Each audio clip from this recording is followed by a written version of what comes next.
자, 언제나 명쾌한 해설을 해주시는 뉴스 전문가 세 분, 오늘도 스튜디오에 나와 있습니다. 유용화 한국외대 초빙 교수, 손정혜 변호사, 그리고 백성문 변호사 세 분입니다. 안녕하십니까? 안녕하세요. 어서 오십시오. 자, 국민의힘 윤희숙 의원의 부친의 부동산 투기 의혹이 일파만파 커지고 있습니다. 윤희숙 의원은 잠시 후 1시 반에 기자회견을 열 예정인데요.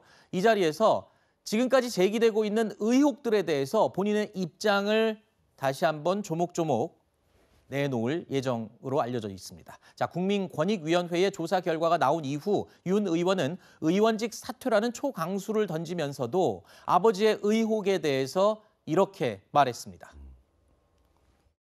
저희 아버님은 농사를 지으며 남은 생을 보내겠다는 소망으로 2016년 농지를 취득했으나 어머님 건강이 갑자기 악화되는 바람에 한국농어촌공사를 통해서 임대차 계약을 하셨다고 합니다. 저는 26년 전 결혼할 때 호적을 분리한 이유로 아버님의 경제활동에 대해 전혀 알지 못하지만 공무원 장남을 항상 걱정하고 조심해온 아버님의 평소 삶을 볼 때 위법한 일을 하지 않으셨을 것이라 믿습니다.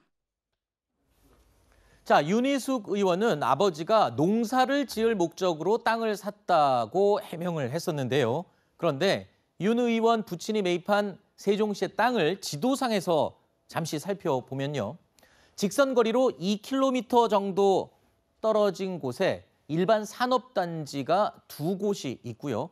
또 10km 정도 떨어진 곳에는 정부 주도의 산업단지도 조성 중에 있습니다. 자, 윤 의원이 사퇴를 선언한 이후에 부친이 매입한 농지에 대한 이런저런 정보가 추가로 계속 쏟아져 나오면서 의혹이 더 커지고 있는 상황이죠? 네, 그렇습니다. 그러니까 저기 핵심은요. 지금 이제 그 여든이나 넘으신 분이 땅을 샀는데 그것이 투자였느냐, 아니면 투기였느냐, 이런 점이 첫 번째 핵심이 되겠죠. 네. 만약에 처음에 이제 언론하고 인터뷰하셨을 때 마찬가지로 건물을 사서 거기서 임대료로 노후를 하겠다. 그럼 그 투자 개념이 들어갈 수 있지만은 세종시 동대문구에 사시는 분이 나이도 여든이 넘으신 분이 그 3,300평이나 되는 3,300평이나 농지를 샀다. 그리고 누구나 다 그 당시에 뭐 정보가 없다 하더라도 누구나 다 세종시에 땅을 산다는 것은 가격이 오를 거라는 걸 누구나 다 예상할 수밖에 없는 상황이었거든요. 그러면 이제 이게 투기가 되는 거죠. 네. 투기성이 되는 겁니다. 그리고 실제로 농사를 진다 그랬는데 그 언론 인터뷰에 나오니까 거기 웬만한 사람 아니면 농사를 못 진다 그래야 돼. 오래된 사람 굉장히 깊대요. 이런 부분으로 봤을 때는 상당히 투기성이 높다. 이렇게 우리가 상식적으로 생각할 수밖에 없는데요. 또 하나 중요한 거는 윤희숙 의원 관계입니다. 네. 윤희숙 의원이 그 땅 3,300평이나 되는 땅에 내부 정보를 KDI 있을 때 제공했느냐 안 했느냐. 그래서 아마 부친께서 일부러 인터뷰를 하신 것 같아요. 아니다. 네. 이건 내가 산 거다 부동산에서. 현재까지 진행은 그런 것 같아요. 부친의 인터뷰 내용 중에 보면 또 이런 부분도 주목할 부분입니다. 딸은 전혀 알지 못했다. 네. 본인이 욕심이 생겨서 구입하기는 했지만 딸, 즉 윤희숙 의원은 전혀 알지 못했다. 이런 인터뷰를 하기도 했습니다. 자, 윤희숙 의원 아버지와 어머니의 입장도 일부 언론을 통해서 지금 흘러나오고 있는데요. 아버지는 투자할 건물을 보러 갔다가 우연히 농지를 샀다라는 취지의 말을 했고요. 조금 전에 제가 언급한 것처럼 딸은 전혀 모르는 일이다라고 선을 그었습니다. 어머니도 앞으로 개발되면 쓸모 있겠다는 말을 남편이 했다라고도 밝혔습니다.